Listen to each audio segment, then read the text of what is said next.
I never thought a pile of vegetable scraps would nearly land me in court, but that's exactly what happened 3 months after I moved into Willow Creek Estates in suburban Portland, Oregon.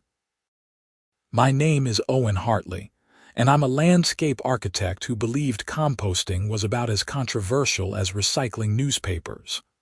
I was wrong, dead wrong.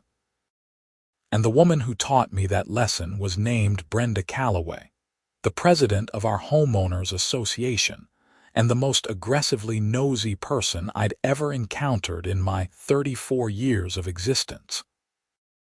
It started on a humid Tuesday morning in late July when I was setting up my 3-bin composting system in my backyard.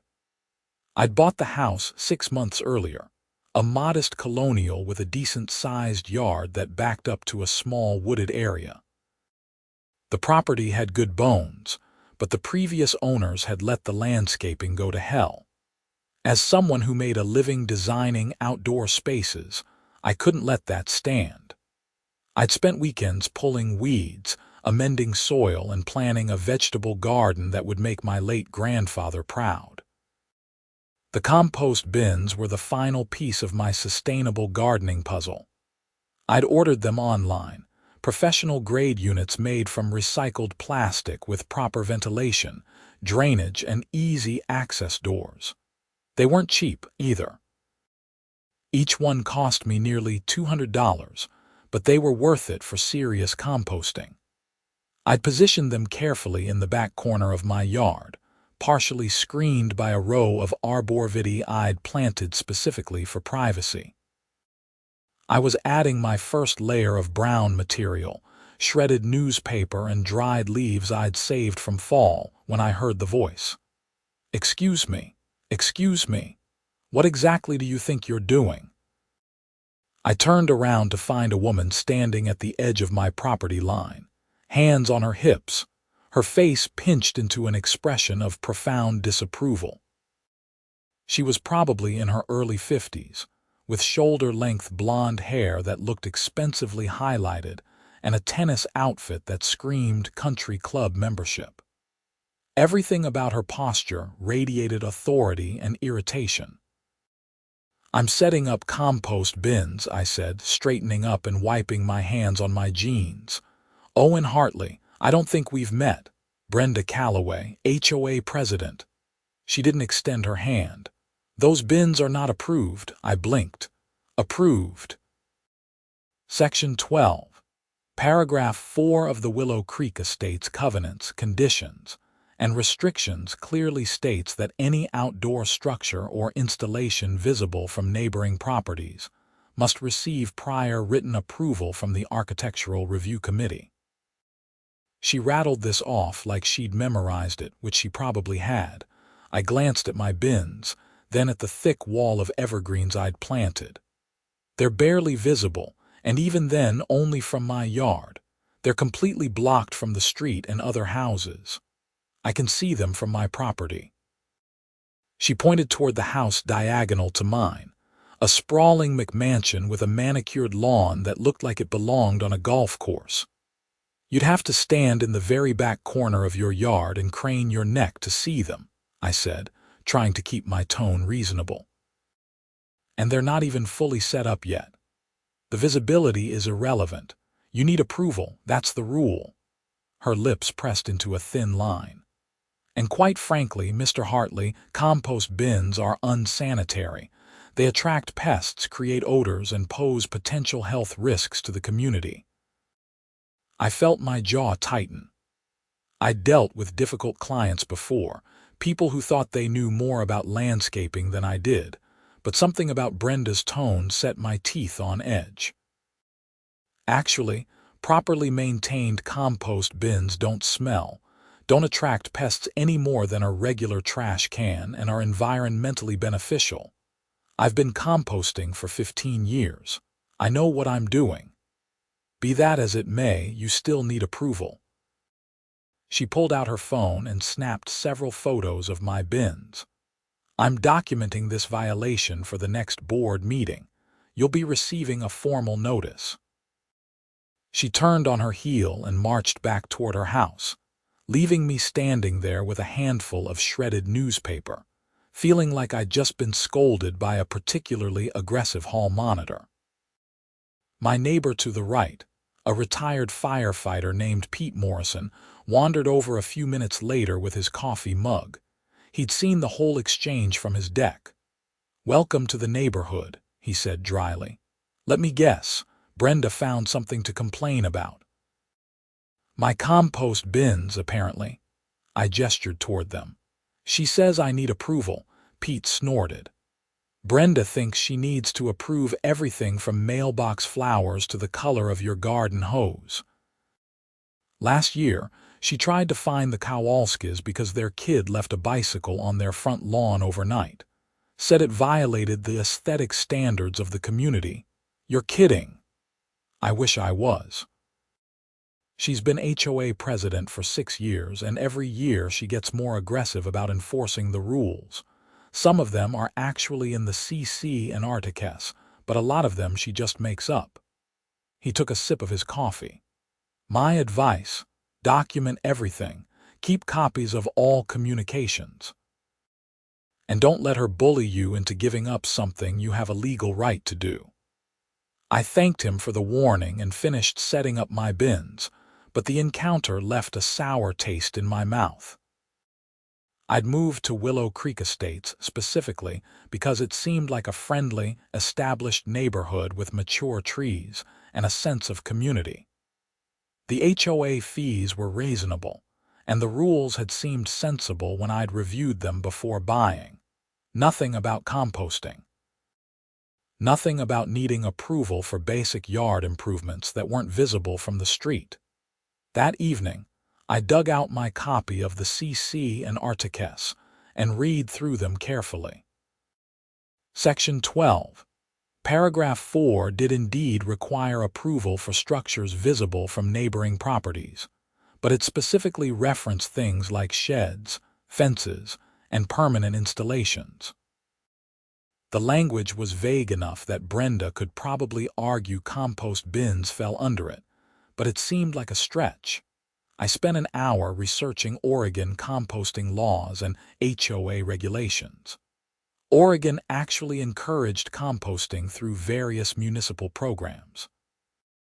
Portland had an active composting initiative, and several cities in the state had even made composting mandatory for commercial properties. There was no way a properly maintained compost system violated any health codes. 3 days later, I received the formal notice. It came in an official-looking envelope with the HOA logo, a swooping willow tree that I was beginning to resent. The letter informed me that my compost bins constituted an unapproved structure and a potential health hazard. I had 14 days to remove them or face a fine of $100 per day until they were removed. The letter was signed by Brenda in aggressive blue ink. I called an emergency meeting with my friend Marcus Chen, a real estate attorney who'd helped me with my house purchase. We met at a coffee shop downtown, and I showed him the letter and my copy of the CC and Articus. Marcus read through everything carefully, occasionally making notes on his tablet. Finally, he looked up. "She's reaching," he said. The CC and R language about structures is really meant for things like gazebos and storage sheds. Compost bins are gardening equipment, more like a rain barrel or a tool chest. And the health hazard claim is completely unfounded unless she can provide evidence that your bins are actually creating a problem. They've been running for 3 days. There's no smell, no pests, nothing. They're working exactly as they should. Then I'd respond in writing, calmly and professionally. State that your compost bins are properly maintained gardening equipment that don't fall under the structural approval requirements. Offer to allow an inspection by a neutral third party if there are genuine health concerns.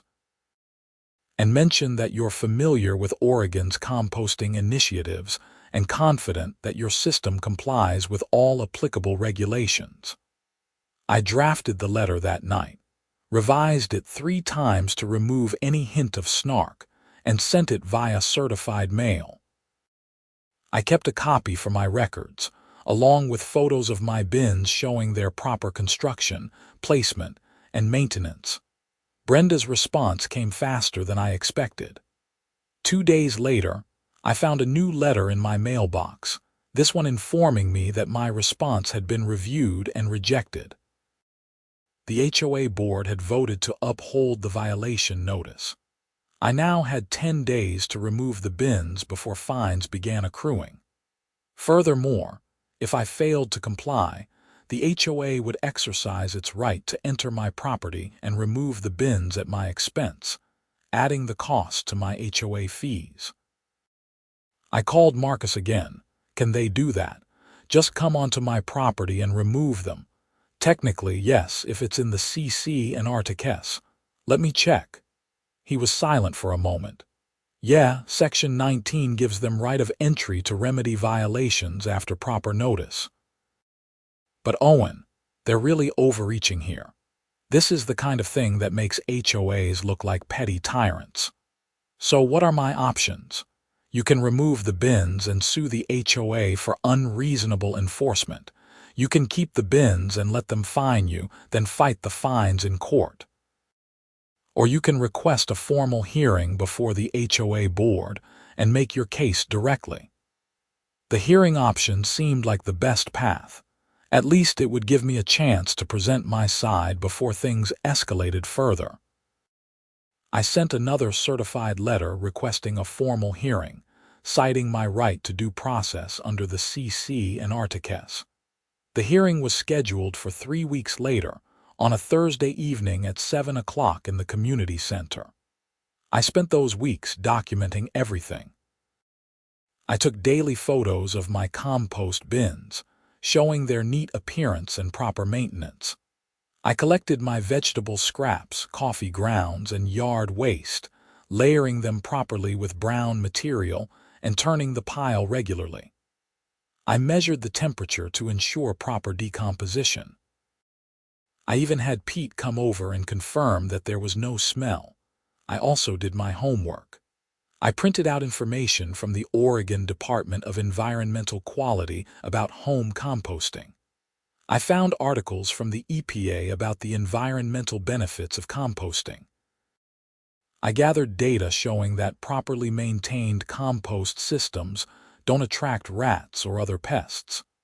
I prepared a presentation with photos and documentation that would have made my college professors proud. The day before the hearing, something happened that changed everything. I was at work, meeting with a client about a commercial plaza redesign, when my phone buzzed with a call from an unknown number. I normally don't answer those, but something made me excuse myself and pick up. Mr. Hartley, this is Robert Chen from the Multnomah County Health Department. I'm calling about a complaint we received regarding composting operations at your residence. My stomach dropped. A complaint? Yes, sir. We received a formal report alleging that you're operating an unsanitary composting facility that poses health risks to neighboring properties. The complaint mentions odors, pest activity, and potential groundwater contamination. I'm required to conduct an inspection. I took a deep breath, forcing myself to stay calm. I understand. When would you like to schedule the inspection? I have an opening tomorrow morning at 10.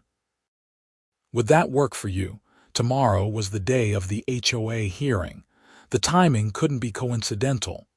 Brenda had escalated things, bringing in the county health department to bolster her case. That works perfectly, I said.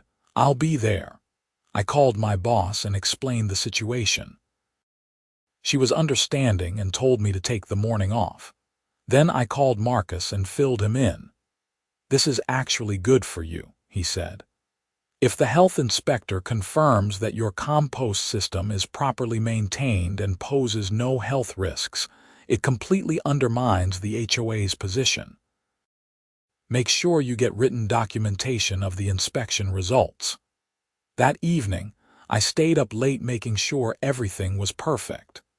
I turned the compost pile one more time, checked the moisture levels, and cleaned up the area around the bins. I trimmed back a few stray branches from the arborvitae hedge and swept the path leading to the bins. By the time I finished, the area looked like it could be featured in an organic gardening magazine. The next morning, I was up at 6, too nervous to sleep. I made coffee, reviewed my notes for the evening hearing, and waited.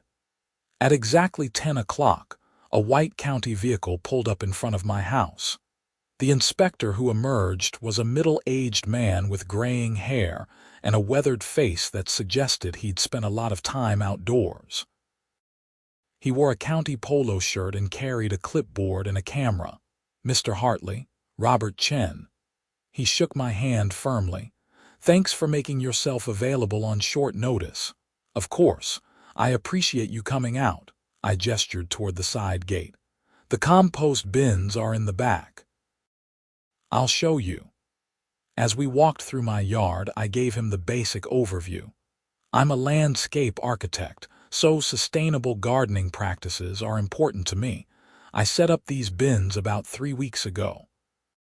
They're properly constructed, well-maintained, and positioned to minimize any impact on neighboring properties. We rounded the corner and Robert stopped, looking at my setup. He didn't say anything for a moment, just studied the bins, the surrounding area, and the screening hedge. "Walk me through your process," he said finally. I explained my layering system, the ratio of green to brown materials, my turning schedule, and how I monitored temperature and moisture. He took notes, occasionally asking questions. Then he asked to see inside the bins. I opened the first bin, which contained my active pile.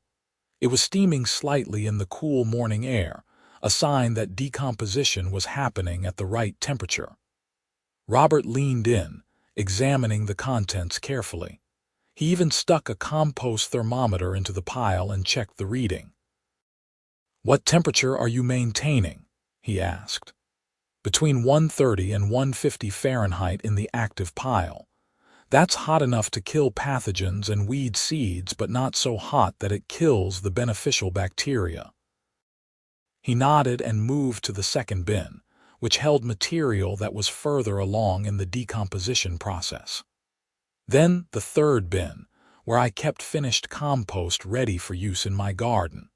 Robert spent a good 20 minutes examining everything. He checked the drainage system to ensure there was no runoff. He looked at the surrounding ground for any signs of pest activity. He even walked the perimeter of my property, checking whether any odors or other issues extended beyond my yard. Finally, he came back to where I was standing and made a few more notes on his clipboard. "Mr. Hartley, I'm going to be honest with you. When I got this complaint, I expected to find a mess. The report made it sound like you were running some kind of unsanitary operation that was creating a neighborhood nuisance." My heart was pounding. "And this is one of the best home composting setups I've seen in 15 years of doing this job." He gestured toward the bins. "Your temperature control is textbook perfect. Your green to brown ratio is ideal. Your bins are properly constructed and positioned. There's no odor beyond the immediate vicinity of the bins, and even then it's just a mild, earthy smell, not anything offensive. There's no evidence of pest activity beyond what you'd expect from any yard with vegetation, and your screening is more than adequate." I felt a wave of relief so intense I almost laughed. "So there's no violation, not even close. In fact, if you're willing, I'd like to take some photos to use as examples of proper home composting practices for our educational materials. This is exactly what we encourage residents to do." He paused. "Between you and me, I suspect whoever filed this complaint has never actually seen your setup. The allegations don't match reality at all. The complaint came from my HOA president. She's been trying to force me to remove the bins since the day I installed them." Robert's expression hardened. I see. Well, I'll be filing a formal report stating that your composting system poses no health risks and complies with all county regulations. You'll receive a copy in the mail, but I can also email you a preliminary statement today if you need it for documentation purposes. That would be incredibly helpful. I have an HOA hearing tonight about these bins. He pulled out his phone. What's your email? I'll send it as soon as I get back to the office. We exchanged contact information, and Robert took several photos of my setup from different angles. Before he left, he shook my hand again. Keep up the good work, Mr. Hartley. We need more residents like you who take environmental stewardship seriously. And if your HOA gives you any more trouble about this, feel free to have them contact me directly.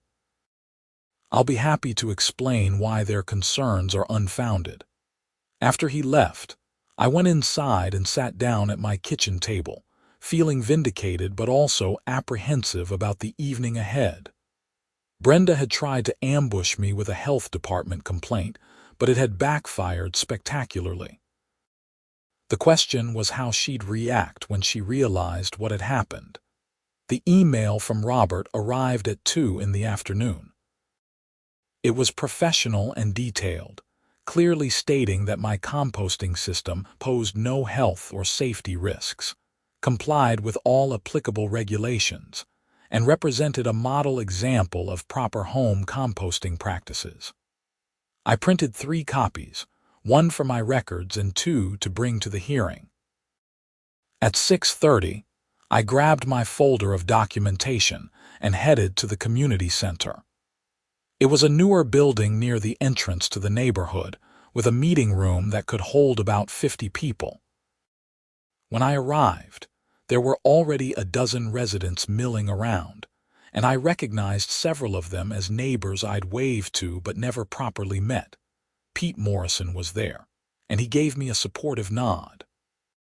There was also a younger couple I'd seen jogging through the neighborhood, an elderly woman with a walker, and several other residents whose faces were familiar but whose names I didn't know. The HOA board sat at a long table at the front of the room. Brenda occupied the center seat, flanked by 4 other board members. I recognized one of them as Thomas Pritchard, a cardiologist who lived in one of the larger homes near the clubhouse. The others were strangers to me. Brenda called the meeting to order at exactly 7 o'clock.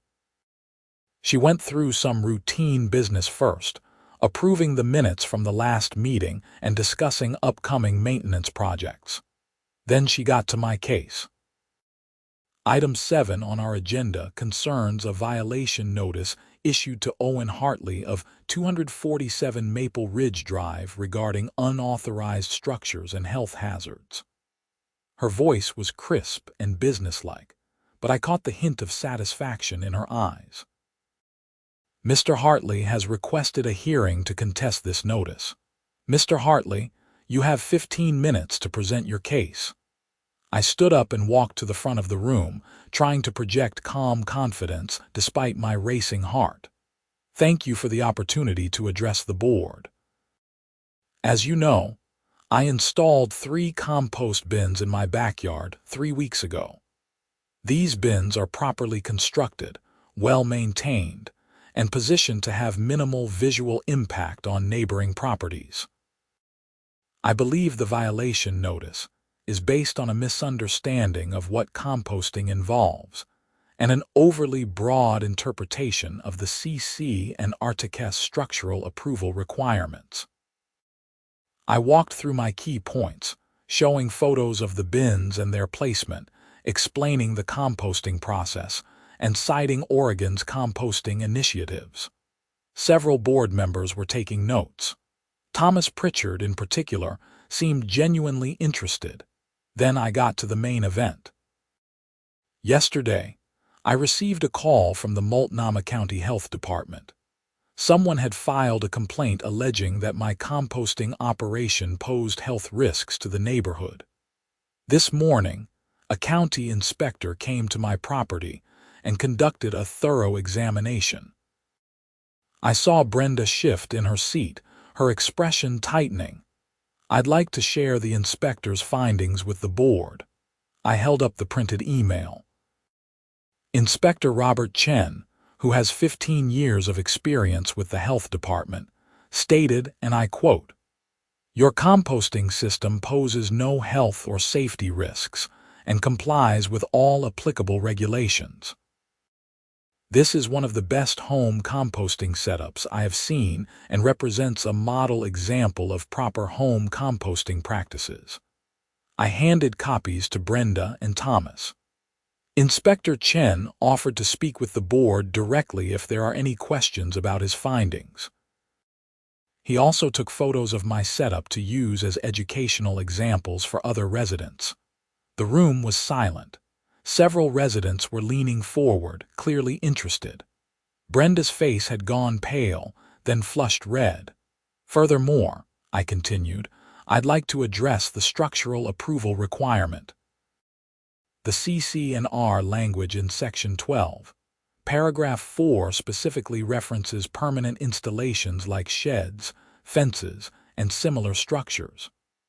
Compost bins are gardening equipment, similar to rain barrels, tool chests, or garden carts. They're movable, they're not permanent, and they serve a practical function related to yard maintenance. Requiring board approval for every piece of gardening equipment sets a precedent that would be impractical and unreasonable." I wrapped up my presentation and returned to my seat. Brenda looked like she wanted to argue, but Thomas spoke first. "Mrs. Calloway, did you file the health department complaint?" "I felt it was necessary given the potential risks," Brenda said stiffly. "However, I'm not satisfied with a single inspection. Composting operations can change over time, and what's acceptable now might not be acceptable in 6 months." "But the inspector found no current violations," Thomas said. "And Mr. Hartley has demonstrated that he understands proper composting practices." "I'm not sure what basis we have for demanding removal of the bins." "The structural approval requirement," Brenda insisted. "He installed them without permission." Another board member, a woman in her 60s with gray hair pulled back in a bun, spoke up. "I've been on this board for 4 years, and we've never required approval for gardening equipment. We approved a shed for the Hendersons last year, and we made the Sullivans remove a fence that violated setback requirements, but I don't recall ever discussing compost bins or similar items." "The CC and Articus are clear," Brenda said, her voice rising slightly. "Structures require approval." "But are compost bins structures?" Thomas asked. "They're more like large containers. We don't require approval for trash cans or recycling bins." The discussion continued for another 20 minutes. The board members debated the interpretation of the CC and Articus, the reasonableness of requiring approval for gardening equipment, and the implications of the health inspector's report. Brenda argued forcefully that rules were rules and that exceptions would set a dangerous precedent. The other board members seemed less convinced. Finally, Thomas called for a vote. "I move that we rescind the violation notice issued to Mr. Hartley on the grounds that his compost bins do not constitute structures requiring approval under Section 12, Paragraph 4 of the CC and Articus, and that the health concerns cited in the violation notice have been thoroughly investigated and found to be without merit." "I second the motion," said the gray-haired woman. "All in favor?" Thomas asked. 4 hands went up. Only Brenda abstained, her lips pressed into a thin line of displeasure. "The motion passes. Mr. Hartley, your violation notice is rescinded. You're free to maintain your compost bins." Relief washed over me. Several residents in the audience actually clapped. Pete gave me a thumbs up from his seat, but Brenda wasn't done. As the meeting moved on to other business, she kept shooting glances in my direction, and I could see the wheels turning in her head. I'd won this battle, but I had a sinking feeling the war wasn't over. Over the next few weeks, life returned to normal. I continued maintaining my compost bins, and my garden flourished with the rich compost I was producing. Several neighbors actually came by to ask about my setup, and I ended up helping 2 of them design their own composting systems. Pete Morrison joked that I'd started a neighborhood composting revolution. Then the letters started arriving. The first one came on a Tuesday, almost exactly a month after the hearing. It was another formal HOA notice, this time citing me for having grass that exceeded the maximum allowable height of 4 inches. I went outside and measured my lawn. The longest blade I could find was 3.5 inches. I took photos with a ruler clearly visible and sent a response documenting that my lawn was in compliance. The following week, another letter. This one claimed my house numbers were not in compliance with the community standards because they were the wrong font. I checked the CC and Articus. There was no specification about font, only that numbers had to be clearly visible from the street. Mine were. Another response with photos. Then came a citation for having my trash cans visible from the street. This one was particularly ridiculous because I'd put them out the night before trash pickup, exactly as the sanitation company required. The CC and Articus said trash cans couldn't be stored in view of the street, but there was nothing about temporary placement for pickup. I started keeping a detailed log of every citation, every response, and every piece of evidence I collected. Marcus looked over the growing file and shook his head. "She's harassing you," he said. "This is retaliatory behavior because you challenged her authority and won. The question is, how far is she willing to take this?" The answer came in mid-September. I came home from work one day to find a notice taped to my front door. This one wasn't about a violation. It was a notification that the HOA board had voted to conduct a special assessment for a neighborhood improvement project, and my share was $5,000, due within 30 days. I called Pete immediately. "Did you get a special assessment notice?" "No." "What are you talking about?" I described the letter. Pete was silent for a moment. "Owen, I'm on the board email list for meeting notifications.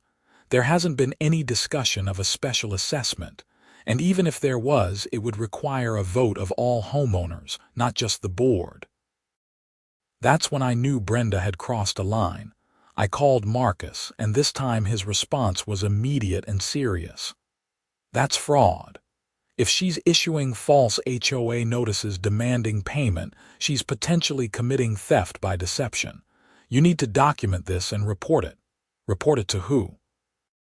"Start with the other board members. If they're not aware of what she's doing, they need to know. And if that doesn't resolve it, you might need to involve law enforcement."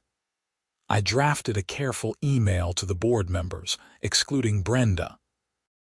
I explained the special assessment notice I'd received and asked whether it was legitimate. I attached a scan of the notice. Thomas Pritchard called me within an hour. "Owen, I have no idea where that notice came from. The board hasn't discussed any special assessments, and we certainly haven't voted on one. Can you forward me the original document?" I drove to his house and gave him the physical notice. He examined it carefully. "This is printed on HOA letterhead, and that's Brenda's signature. But this is completely unauthorized." He pulled out his phone. "I'm calling an emergency board meeting. This is unacceptable." The emergency meeting happened 2 days later. I wasn't present for it, but Thomas called me afterward and filled me in.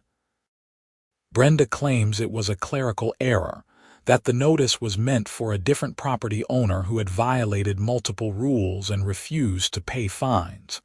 She says someone in her office mixed up the addresses. You believe that? Not for a second. especially because when we asked to see the documentation for this other property owner, she couldn't produce it. She got defensive and accused us of undermining her authority. He sighed. Owen, I'm going to be straight with you. Several of us have been concerned about Brenda's behavior for a while now, but this is the first time we've had clear evidence that she's overstepping. We're going to be investigating her conduct as HOA president. What does that mean? It means we're going to review all the violation notices she's issued in the past year, all the fines she's assessed, and all the decisions she's made. If we find a pattern of abuse or misuse of her position, we'll call for a vote to remove her from the board.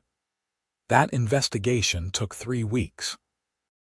During that time, I didn't receive any more violation notices, but I was on edge constantly, waiting for the next shoe to drop. What the board discovered was worse than anyone expected. Thomas came to my house one evening in early October with a thick folder of documents. He looked tired and angry.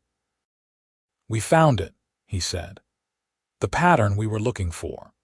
Brenda has issued over 40 violation notices in the past 18 months, and more than 30 of them were either completely unfounded or based on extremely questionable interpretations of the CC and Articles. She's collected over $15,000 in fines, and we can only account for about 8,000 of that in the HOA financial records." I stared at him. "She's been pocketing the money. It looks that way. She's the one who handles fine collection, and she's supposed to deposit everything into the HOA account and provide documentation. But there are multiple instances of homeowners paying fines that never showed up in our accounts. That's embezzlement." "Yes, it is. And it gets worse. We found evidence that she's been using her position to harass specific residents, usually people who have disagreed with her or challenged her authority. You're not the only one who's received suspicious violation notices. The Kowalskis, the family with the bicycle incident. They got hit with thousands of dollars in fines over the past year for violations that were either trivial or non-existent. They actually paid most of them because Brenda threatened to put a lien on their house. I felt sick. What are you going to do?" "We're meeting with an attorney tomorrow to discuss our options. But at minimum, we're removing Brenda from the board and banning her from any future HOA leadership positions. If the attorney confirms what we think we're seeing, we'll be contacting law enforcement." The formal board vote to remove Brenda happened at a special meeting the following week. By that point, word had spread through the neighborhood about what had been discovered.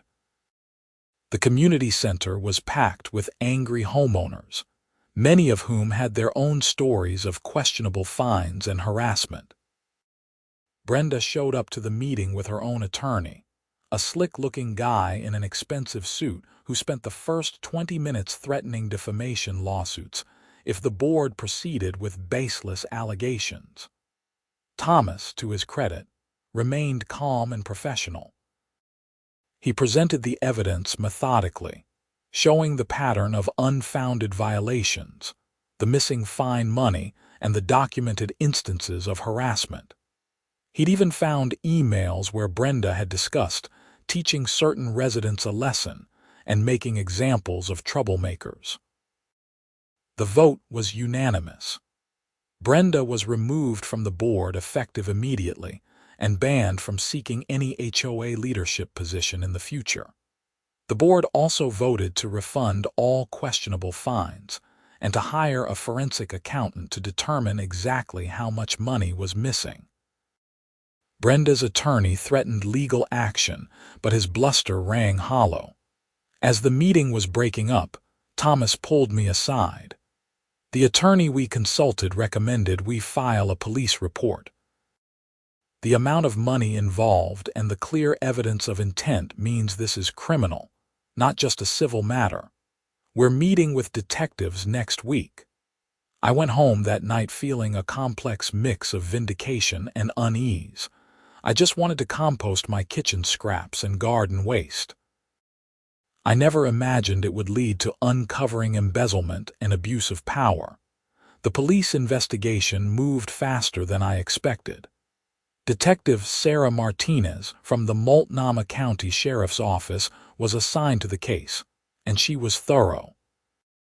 She interviewed dozens of homeowners, subpoenaed HOA financial records, and traced the missing funds. What she found was damning.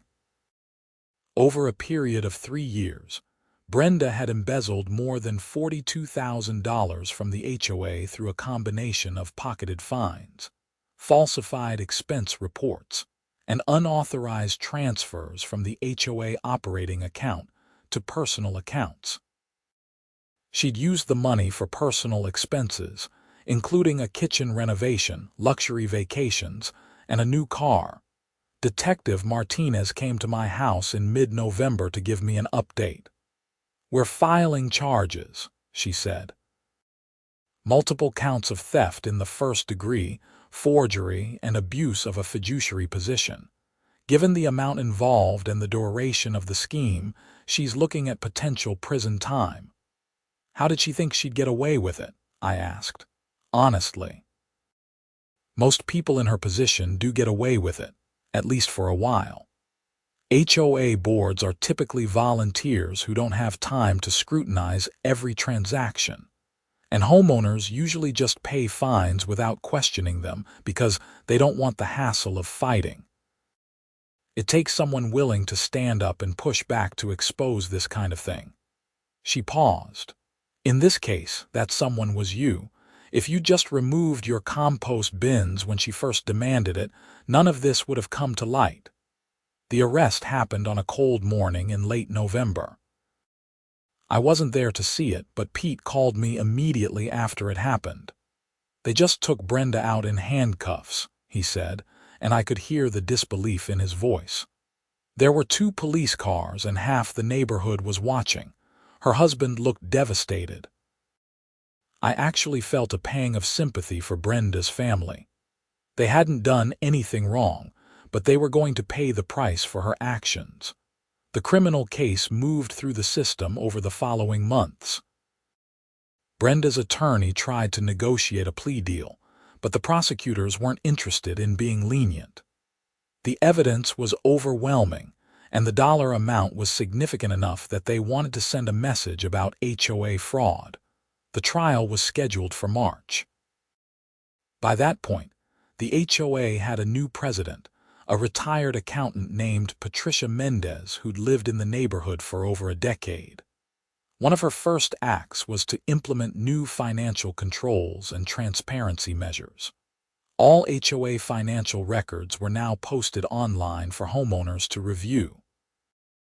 Violation notices required approval from at least 2 board members before being issued, and fine collection was handled through a third-party management company with proper documentation and oversight. I attended some of the trial, more out of curiosity than any desire for revenge. Watching Brenda sit at the defense table, looking smaller and older than I remembered, I felt mostly sad. She'd had a position of trust and authority, and she'd abused it for personal gain. Now she was going to lose everything. The jury deliberated for less than a day, guilty on all counts. Sentencing came in April. The judge wasn't sympathetic. In addition to the criminal convictions, Brenda was ordered to pay full restitution to the HOA, plus penalties and interest. The total came to over $60,000. She was sentenced to 3 years in prison, with the possibility of work release after 18 months if she demonstrated good behavior and made progress on restitution. Her husband filed for divorce 2 weeks after the sentencing. By the time spring arrived in full, the neighborhood felt different. The fear and tension that had hung over Willow Creek Estates during Brenda's reign had dissipated. Homeowners were friendlier, more willing to chat and help each other out. The HOA board was focused on actual community improvements rather than harassment and nitpicking. My compost bins were producing beautiful, rich compost that I used throughout my expanding garden. I'd planted tomatoes, peppers, squash, and beans, along with a variety of herbs. Several neighbors had started their own composting systems, and we'd formed an informal sustainability group that met monthly to discuss gardening, composting, and environmental initiatives. Pete Morrison had become a good friend. We grilled out together most weekends, and he'd started helping me with some of my larger landscaping projects. The Kowalskis, the family who'd been harassed about the bicycle, turned out to have 3 great kids who loved helping in the garden. I'd hired the oldest one, a 14-year-old named Sophie, to help me maintain my yard over the summer. One sunny afternoon in early May, I was turning my compost pile when I heard someone call my name. I looked up to see Robert Chen, the health inspector, walking across my lawn. "Mr. Hartley." "I was in the neighborhood doing a restaurant inspection and thought I'd stop by and see how your composting system is holding up." I grinned. "Perfect timing. Come take a look." We walked over to the bins and I showed him how the system had evolved. I'd added a 4th bin for storing finished compost and had built a simple sifting screen to refine the final product. My active pile was humming along at the ideal temperature, and I just harvested a wheelbarrow full of finished compost that looked like the most beautiful soil you'd ever seen. Robert examined everything with the same careful attention he'd shown during the original inspection. Finally, he straightened up and smiled. "This is fantastic. You've really dialed in your process." I showed your setup photos at a composting workshop we did last month, and several attendees asked for your contact information. Would you be interested in being a resource for other residents who want to start composting? Absolutely. I'd love to help people get started. He pulled out his phone and we exchanged information again. As he was leaving, he paused. "I heard about what happened with your HOA president. That was quite a situation." It was, but in a weird way, I'm glad it happened. Not the embezzlement part, but the fact that it got exposed. Brenda was hurting a lot of people, and if she hadn't targeted me over these bins, she might have kept getting away with it. You stood up for yourself when a lot of people would have just backed down. That takes courage. He shook my hand. "Keep up the good work, Mr. Hartley. The world needs more people like you." After he left, I stood in my backyard, looking at my garden and my compost bins and the small oasis I'd created. The sun was warm on my face, and I could hear birds singing in the arborvitae hedge. It had been a long, strange journey from that first confrontation with Brenda to this moment of peace and productivity. I thought about all the homeowners who'd been too intimidated to fight back against unfair violations and excessive fines. I thought about the Kowalskis paying thousands of dollars they shouldn't have owed. I thought about how a system designed to maintain community standards had been twisted into a tool for harassment and theft. But I also thought about the positive changes that had come from standing firm. The HOA was now more transparent and accountable. Homeowners felt empowered to question decisions and speak up about concerns. The neighborhood was actually functioning like a real community rather than a dictatorship, and it had all started with a compost bin. That evening, I was sitting on my back deck with a beer, watching the sunset and feeling more content than I had in months. My phone buzzed with a text from Marcus. Heard the sentencing went through. How are you feeling about everything? I thought about it for a moment before responding. Honestly, I feel good. Not happy that someone went to prison, but good that justice was done, and good that the neighborhood is healing. You did the right thing fighting back. A lot of people would have just given up. I almost did a few times. But I couldn't let her bully me into giving up something I believed in. That's what makes you a good guy, Owen. Principles matter. I smiled and pocketed my phone. Principles did matter. So did compost bins. Apparently, over the summer my garden flourished. The compost I'd been producing gave me the richest, most productive soil I'd ever worked with. My tomato plants grew over 6 feet tall and produced massive yields. My peppers were abundant and flavorful. The neighborhood kids loved coming over to pick cherry tomatoes right off the vine. I started teaching composting workshops through the county extension office, using my own system as the demonstration model. Robert Chen partnered with me on several of them, providing the official health department perspective while I covered the practical hands-on aspects. We had great turnout, and I met a lot of interesting people who were passionate about sustainability and environmental stewardship. In August, the local newspaper ran a feature story about the Willow Creek Estates HOA scandal and the reforms that had been implemented afterward. They interviewed me, Thomas Pritchard, Patricia Mendez, and several other homeowners. The article positioned our neighborhood as an example of how community associations could recover from corruption and become stronger and more democratic.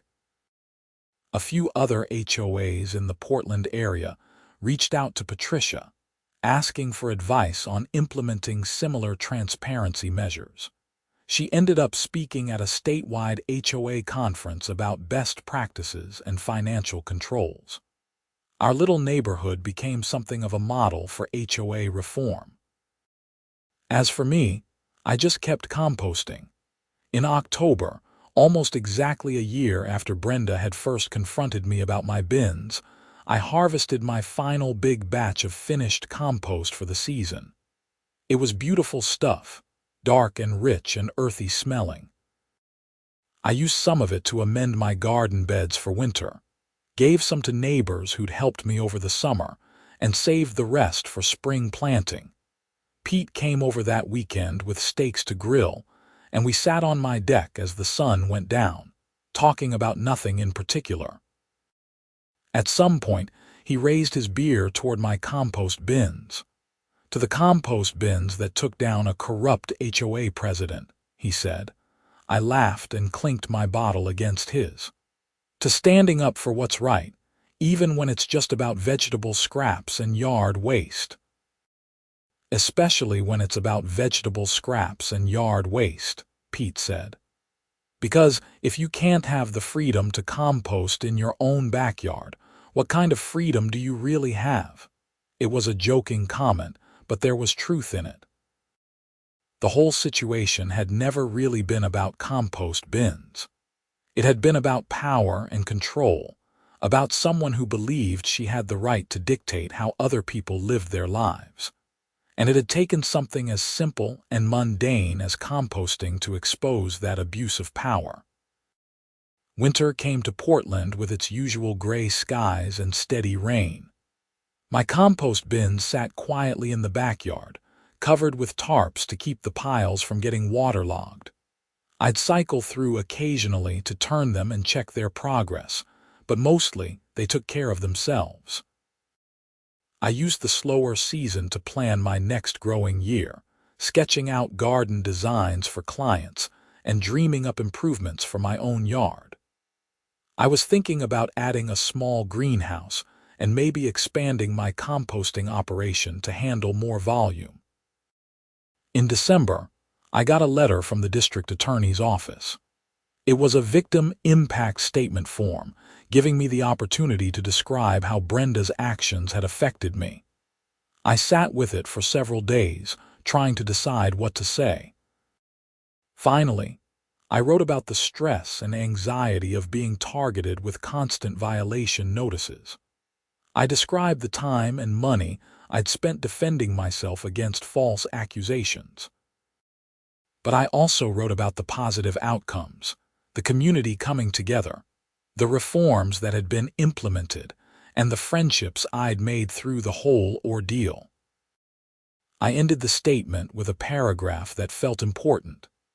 While I don't condone Brenda Calloway's criminal actions, I hope that her punishment includes an opportunity for rehabilitation and reflection. The justice system should hold her accountable, but it should also give her a path forward to make amends and rebuild her life. I don't want revenge. I just want to live in a community where people treat each other with respect and fairness.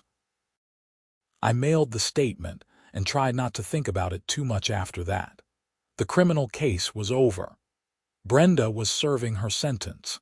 The HOA had recovered the missing money through a combination of restitution payments and an insurance claim. Life was moving on. Spring arrived early that year, with warm weather in February that got me itching to start planting. I uncovered my compost bins and was thrilled to see that the material I'd left to cure over winter had broken down into absolutely perfect compost. It was time to start the cycle again. On a Saturday morning in early March, I was working in my garden when a car I didn't recognize pulled up in front of my house. A woman got out, probably in her early 30s with dark hair pulled back in a ponytail. She walked up my driveway tentatively. "Excuse me, are you Owen Hartley?" "That's me. Can I help you?" "My name is Jennifer Walsh. I live over in the Riverside Meadows development about 3 miles from here. I heard about your composting setup from a workshop you taught at the Extension office, and I was hoping I could see it in person. I'm having trouble getting my compost pile to work right, and I thought maybe if I saw a successful system, it would help." I smiled. "Sure, come on back. I'd be happy to show you." We spent an hour going over the details of my system, troubleshooting the problems with her pile, and discussing different approaches to composting. She took notes on her phone and asked great questions. By the end, she seemed much more confident. "Thank you so much," she said.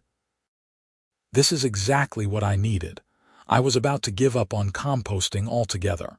Don't give up. It takes a little trial and error to get the hang of it, but once you do, it's incredibly rewarding.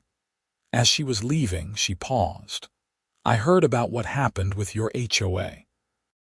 That took a lot of guts, standing up to them like that. I didn't really have a choice. Well, I guess I did, but it didn't feel like it at the time. Still, you could have just taken the easy way out and removed the bins. A lot of people would have." She glanced back at my compost setup. "I'm glad you didn't. The world needs more people willing to fight for what's right, even over something small." After she left, I thought about her words. Something small. That's what it had been, really. Just compost bins, just vegetable scraps and yard waste. Just a simple desire to reduce waste and improve my garden soil. But it had become something bigger. It had exposed corruption, brought a community together, and changed lives in ways I never could have anticipated. And it had reminded me of something important.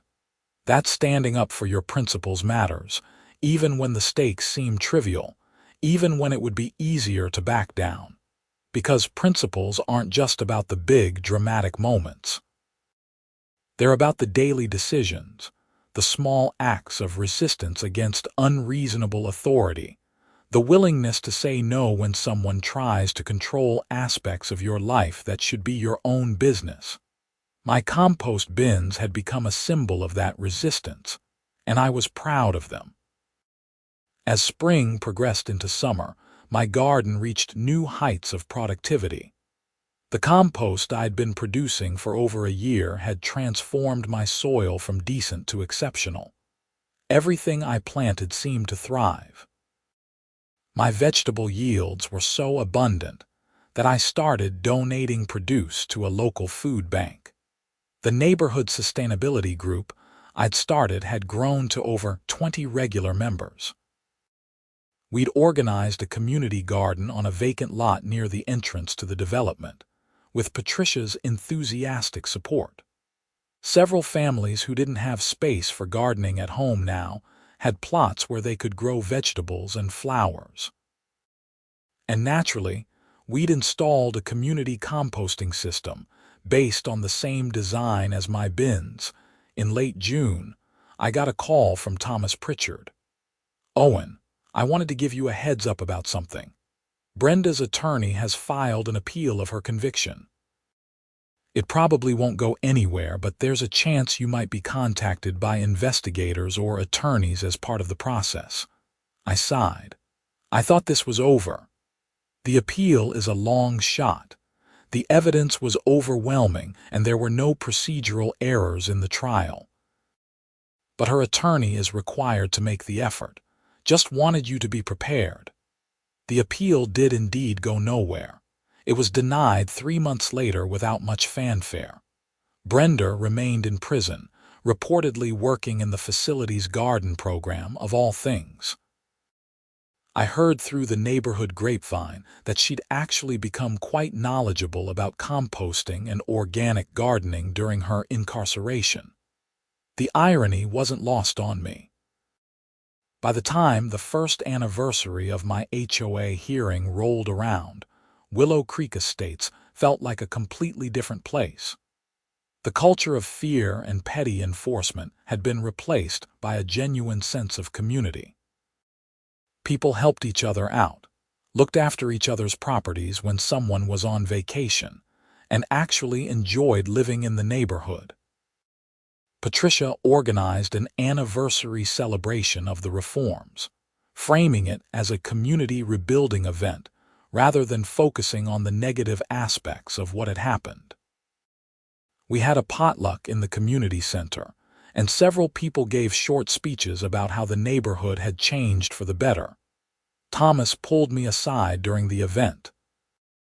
"You know, Owen, none of this would have happened if you just backed down when Brenda first confronted you about those bins. You could have avoided all the stress and conflict." "I know. But I couldn't let her bully me. It wasn't about the compost anymore at that point. It was about not letting someone abuse their authority." "Well, on behalf of everyone in this neighborhood, thank you. You did us all a favor, even though it cost you a lot of time and aggravation." I looked around the room at my neighbors, laughing and talking and enjoying each other's company. It was worth it. And it was. The story of my compost bins became somewhat legendary in Portland HOA circles. I got invited to speak at a few community events about standing up to unreasonable HOA enforcement. Local news did a follow-up piece on the anniversary of the reforms.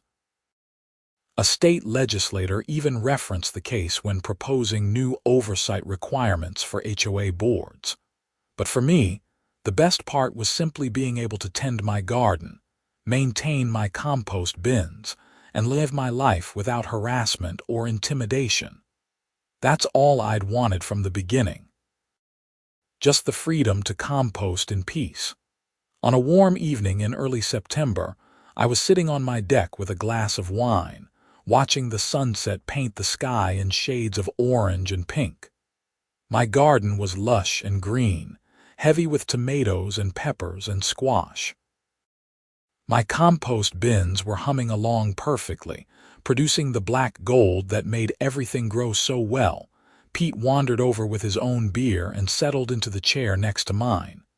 "You know what the funny thing is?" he said after a comfortable silence.